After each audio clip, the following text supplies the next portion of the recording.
할렐루야. 하나님께서 오늘 하루도 넉넉한 은혜로 인도해 주실 줄로 믿습니다. 다 같이 사도신경으로 신앙 고백 같이 하심으로 새벽 예배 하나님 앞에 같이 드리십니다. 전능하사 천지를 만드신 하나님 아버지를 내가 믿사오며 그 외아들 우리 주 예수 그리스도를 믿사오니 이는 성령으로 잉태하사 동정녀 마리아에게 나시고 본디오 빌라도에게 고난을 받으사 십자가에 못 박혀 죽으시고 장사한 지 사흘 만에 죽은 자 가운데서 다시 살아나시며 하늘에 오르사 전능하신 하나님 우편에 앉아 계시다가 저리로서 산 자와 죽은 자를 심판하러 오시리라. 성령을 믿사오며 거룩한 공회와 성도가 서로 교통하는 것과 죄를 사하여 주시는 것과 몸이 다시 사는 것과 영원히 사는 것을 믿사옵나이다. 아멘. 할렐루야. 오늘 함께 보실 하나님의 말씀은 창세기 27장 1절로부터 29절 말씀까지 좀 깁니다마는 함께 한 절씩 교독하시겠습니다. 창세기 27장 1절로 29절 말씀입니다.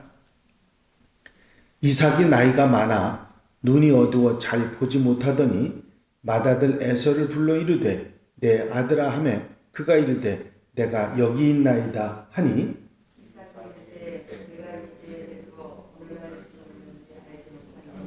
그런즉 내 기구 곧 화살통과 활을 가지고 들에 가서 나를 위하여 사냥하여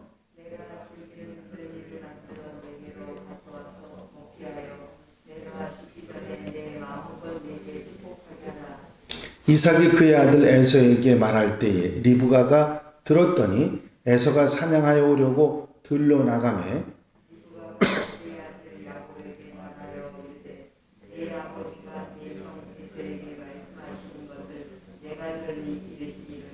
나를 위하여 사냥하여 가져다가 별미를 만들어 내가 먹게 하여 죽기 전에 여호와 앞에서 내게 축복하게 하라 하셨으니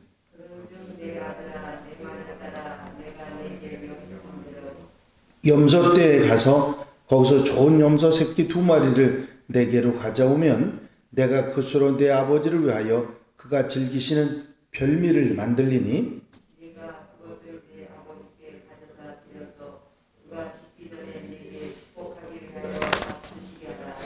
야곱이 그 어머니 리브가에게 이르되 내 형 에서는 털이 많은 사람이요 나는 매끈매끈한 사람인즉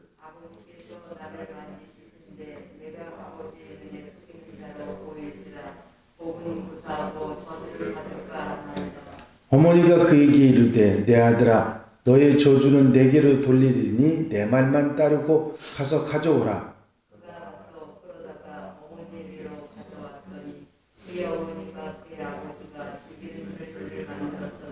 리브가가 집 자기에게 있는 그의 맏아들 에서의 좋은 의복을 가져다가 그의 작은 아들 야곱에게 입히고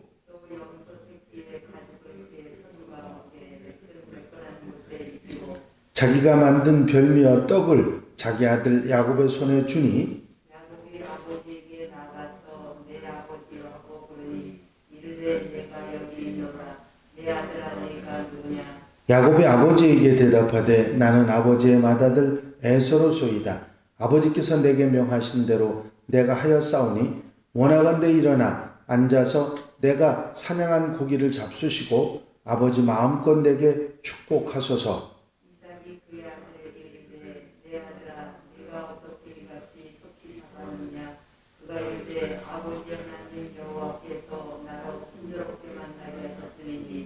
이삭이 야곱에게 이르되 내 아들아 가까이 오라. 내가 과연 내 아들 에서인지 아닌지 내가 너를 만져보려 하노라.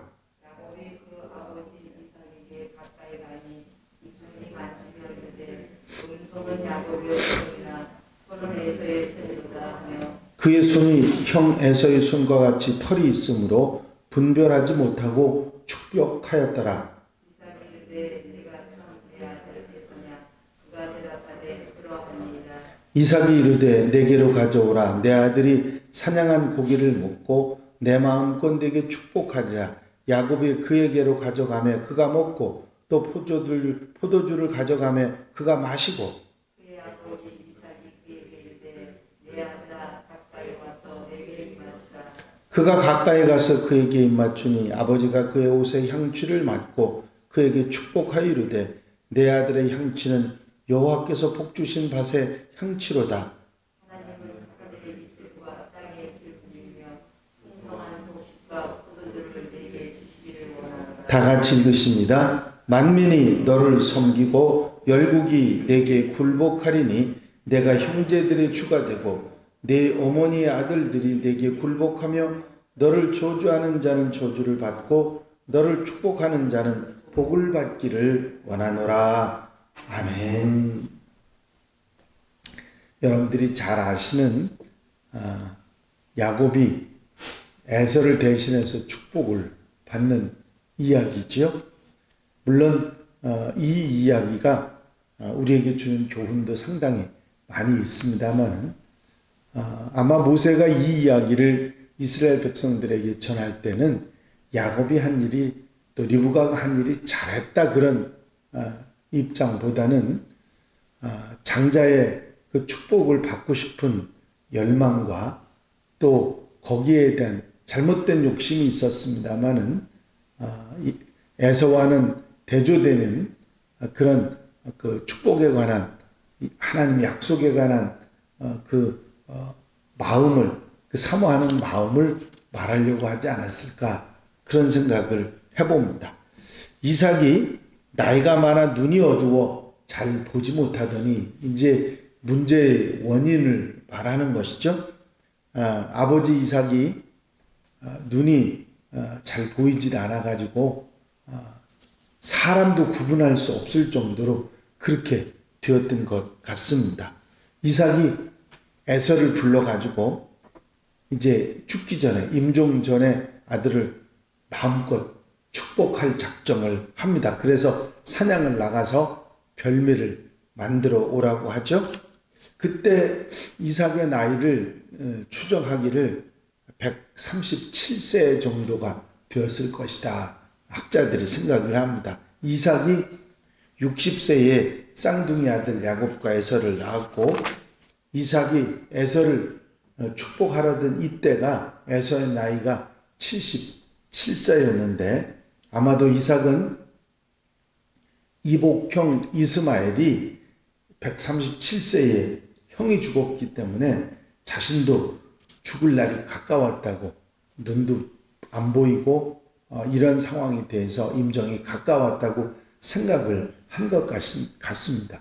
실제로 이삭은 137세가 아닌 180세까지 살았습니다. 오래 살았죠. 그런데도 그래도 이제 그 어떤 위기의식을 가지고 에서를 축복하려고 했던 것입니다. 여기에 나오는 마지막 자식에 대한 축복은 족장시대의 관례였습니다. 이 축복은 단순한 희망 이상의 그런 의미를 가지죠. 족장이 하는 축복은 하나님의 언약의 계승에 대한 영적 축복입니다. 예언들을 성취하고 이어가는 계승자로서의 종교적 축복이 되는 것입니다. 에서가 아버지의 말을 듣고 축복을 받기 위해서 사냥을 하러 나간 사이에 리브가가 야곱을 불러서 염소 새끼 2마리를 가져오면 내가 별미를 만들어 줄 테니 아버지에게로 가서 형이 받을 축복을 대신 받으라. 그렇게 합니다. 야곱은 형에서는 털이 많은 사람이고 나는 매끈하니 아버지가 눈이 보이지 않는데 만져보면 금방 들통이 날 거라고 이야기합니다. 하지만 새끼 염소의 털이 난 가죽을 매끈한 야곱의 살에 붙이고서 이삭을 속여서 축복을 받게 하죠.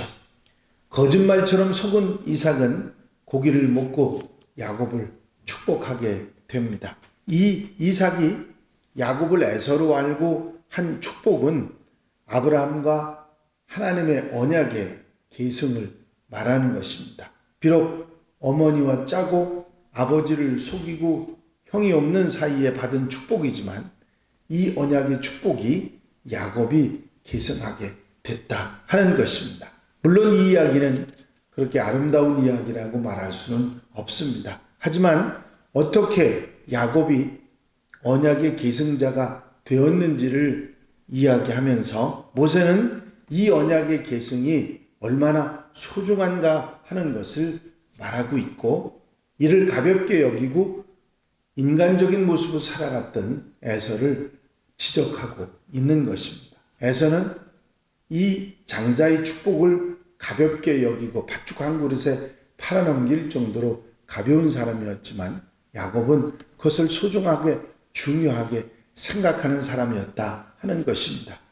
이 이야기를 하면서 모세는 이스라엘 백성들에게 이 하나님의 약속을 붙잡는 것이 얼마나 중요한 것이고, 이것이 조상적부터 내려오는 하나님의 약속을 내 것으로 만드는 축복의 길이라고 하는 것을 가르쳐주고 있습니다. 이스라엘 백성들이 지금 애굽에서 나와 광야를 지나서 가나안 땅으로 가고 있는 이유가 뭡니까? 그게 바로 그 약속의 땅, 하나님의 약속의 후손으로서 그걸 이어가기 위한 것이기 때문에 모세는 이 이야기를 하면서 이스라엘 백성들이 이것을 소중하게 생각하고 귀하게 생각하는 그런 마음을 야곱처럼 가져야 한다고 하는 그런 얘기를 하고 있는 것입니다. 이제 사실은 태중에 있을 때 이미 하나님께서는 야곱이 형보다 우위에 설 거라고 하는 것을 말씀해 주셨습니다. 이렇게 욕심을 부리지 않아도 영적인 축복권이 그에게 갔을 텐데, 인간적인 생각으로 욕심을 부렸다고 그렇게 말할 수도 있지만, 또 다른 한편에 이 언약의 약속을 소중하게 생각하고 장자의 축복을 소중하게 생각했던 그 마음이 얼마나 소중한가 하는 것을 우리에게 가르쳐주고 있습니다.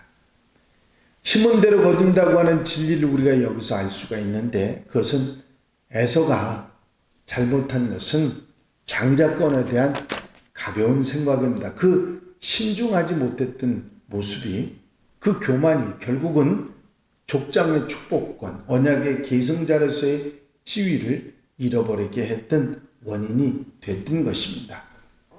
물론 야곱이 아무리 사모하는 마음이 있다 할지라도 정당하지 못한 방법을 사용했던 것은 사실입니다. 그로 인해서 집을 떠나고 도망하고 피하고 고난을 겪고 당하지 않아도 될 고생을 외삼촌 라반의 집에서 어려움을 겪게 되지요.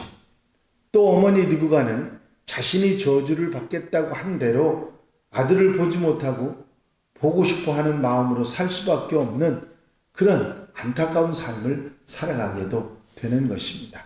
심은 대로 거두는 것은 바로 진리라는 것을 우리가 알 수 있습니다. 인간적인 해결 방법은 뜻을 이룰 수는 있지만 고난과 어려움이 수반된다는 사실을 알게 됩니다. 하나님께서 이런 방법 말고 다른 방법으로 또 준비해 주셨을 수도 있는데, 그것을 견디지 못하고 참지 못하고 이런 방법을 찾음으로 인해서 야곱은 집을 도망치듯 떠나야 했고 고생과 아픔을 겪고, 그리고 나서 수십 년이 지난 다음에 돌아와야 됐고, 어머니는 그 자식 잃은 아픔을 가지고 수십 년을 살아가는 그런 일이 있었던 것이지요. 이제 모세는 족장과 아버지의 축복권을 강조하면서 이것을 가볍게 생각해서는 안 된다, 그러면서 가정의 질서를 바로잡는 것을 볼 수 있습니다. 바로 가장의 권위가 얼마나 소중한지를 가르쳐주고, 아버지의 축복이 잘못된 방법이었지만 이어갔다고 하는 사실을 말해주면서 가정의 질서를 확실하게 자리 잡고 있는 그런 모세의 이야기를 들을 수가 있습니다. 이제 우리가 여기서 야곱의 잘못을 배울 것이 아니라 그의 사모하는 마음과 하나님과의 약속을 소중하게 생각했던 그 귀한 영적인 모습을 우리가 배워야 할 것입니다. 주신 말씀 우리가 책임질하면서 좋은 것으로 심고 좋은 것으로 거두고 하나님의 뜻은 반드시 이루어진다는 사실을 기억하고 하나님의 뜻에 아멘하며 순종하며 살아가는 하나님의 백성들이 되어야 될 줄로 믿습니다. 오늘 하루 이 말씀 마음에 두시고 아멘하며 승리하는 복된 하루 믿음과 순종의 삶이 되시기를 주의 이름으로 축원합니다. 축원합니다. 기도드리십니다. 사랑과 은혜가 영심 안에서 아버지 하나님, 야곱이 이제 형 에서의 장자의 축복권을 얻기 위해서 이렇게 얕은 술수를 부려서 결국은 집을 떠나 힘들고 어려운 세월을 살아갈 수밖에 없었음을 기억합니다. 하지만 그런 어려움이 있었지만 그 사모하는 마음, 아버지의 축복을 소중하게 생각했던 그 마음이 결국은 그 모든 축복권이 야곱에게 이어져 나갔다고 하는 사실을 깨닫게 됩니다. 아버지 하나님, 하나님의 언약과 약속을 소중하게 생각하고 믿고 순종하는 아름다운 삶의 모범을 배워 사모하는 마음으로 언제 어디서나 하나님의 약속을 바라보고 살아갈 수 있는 하나님의 백성들 되게 하여 주시옵소서. 이 한 날의 삶도 온전히 주님께 맡겨드립니다. 친히 주장하시고 인도하시고 이끌어 주셔서 기쁘고 감사하고 복되게 살아가는 하나님의 백성들, 약속의 자손들이 되도록 축복해 주시옵소서. 주님께서 함께 하시고 도와주실 줄로 믿사옵고 예수 그리스도의 이름으로 기도하옵나이다. 아멘. 주님 가르치신 기도 함께 드리십니다. 하늘에 계신 우리 아버지시여, 이름이 거룩히 여김을 받으시오며 나라의 마옵시며 뜻이 하늘에서 이루어진 것 같이 땅에서도 이루어지이다. 오늘날 우리에게 일용할 양식을 주옵시고 우리가 우리에게 죄 지은 자를 사하여 준 것 같이 우리 죄를 사하여 주옵시고 우리를 시험에 들지 말게 하옵시며 다만 악에서 구하옵소서. 나라와 권세와 영광이 아버지께 영원히 싸움나이다. 아멘.